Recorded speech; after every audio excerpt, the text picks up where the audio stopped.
Okay, I know I promised no more eyes, but I wanted to show you the pieces as they were finished. And you can see they've all got their gloss. Um, I made sure that when I was um, putting on the gloss varnish, I did a little on the outside, and then yesterday I took everything down because I knew it was completely dry, and put another sealant on the back just to hold everything into place. And I also noticed there are a couple of the eyes, like this one, which is supposed to be blue, but you can see it looks more lavender, and it's from the paint underneath. I know that the paint underneath is a much less, it's a much more inexpensive, like fuchsia paint I used with this to make this paper. You can see there's more little bits of pinks and fuchsias in there, and I'm guessing that it just seeped up through.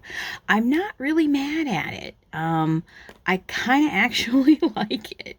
So it's a good thing to know that, although on this one you can see where it kind of seeped up into the white a little bit. Again, I'm not mad at it.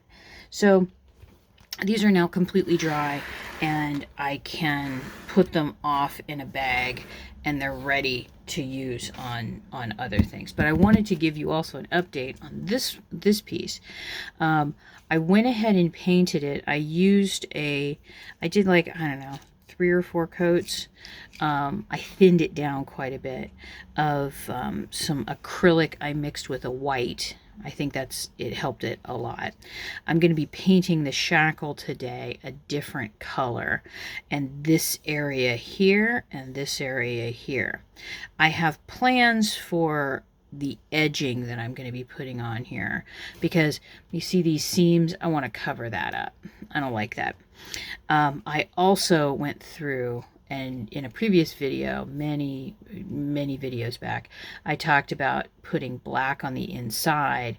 It's for a couple of reasons. Number one, to hide some of the roughness of the cardboard, because the black will kind of play it down, make it less visible.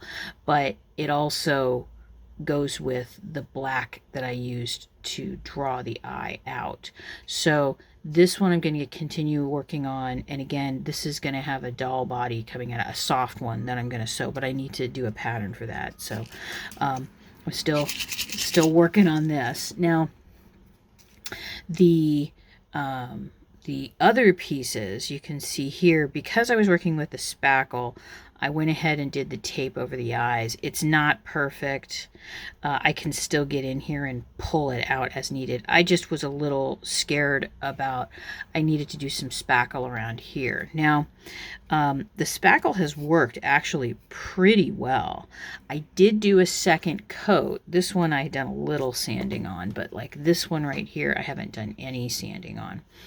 And you can see I've still got gunky bits here that need to be sanded off. Now, I'm using, this is a 320 sandpaper, and I have a little dowel that I wrapped up, and this is specifically for the inside. Now, when I say I'm sanding, I'm actually just really coming along here, and especially on these inside pieces.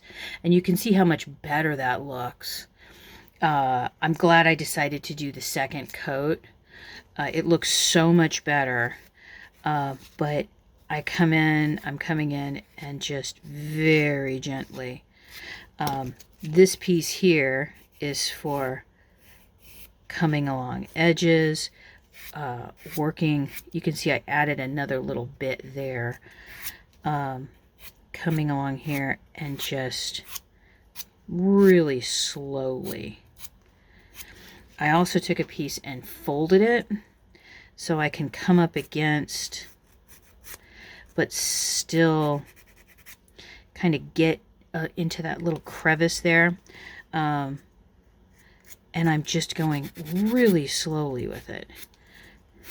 It's not exactly fun. I'm glad that I let it dry overnight, so it'll be a little bit, well, more dry, basically. It's more dry. It's a little easier to sand.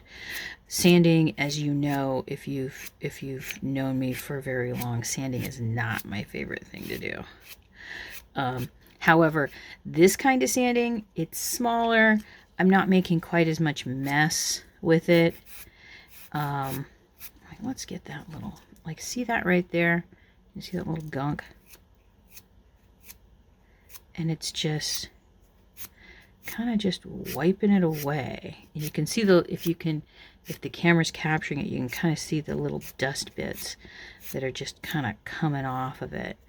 And then also making it with the tape on here, I'm not going to be afraid that I'm going to accidentally sand the eye, because I filled some things in here.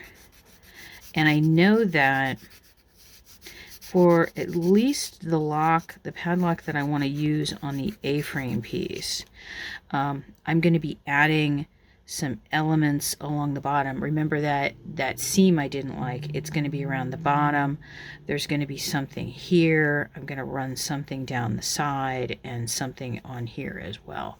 So I think what I'm going to do is I'm going to get everything sanded, pick out the lock that I want to use for the A-frame piece, and then begin work on that, because I made extras just in case. I think I know which one I want to use, and I think it's either this one or the other one. I like the one with the eyes staring straight ahead out of these particular pieces. So I think it's going to be this one or another one. So I may do like 2, and then leave the other 3 just sanded. I'll put them in a box and they're ready to go. Kind of like the eyes. I know that they're elements that I want to use again.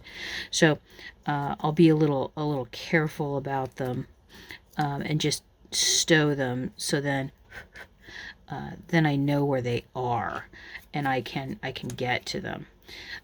So yeah, that's where I am right now in the sanding part of this.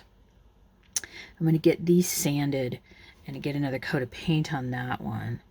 And yeah, that's where I'm at right now. I'm getting excited because I really do like getting into the color phases of things, and this blue is just absolutely breathtaking up close. I really like it, and I have some really interesting plans for the corners and some other things. So anyway, this is kind of a short video, but this is where I am right now, and in the next video I'm sure you'll be seeing more of my progress. So thank you, patrons, and I will see you in the next video.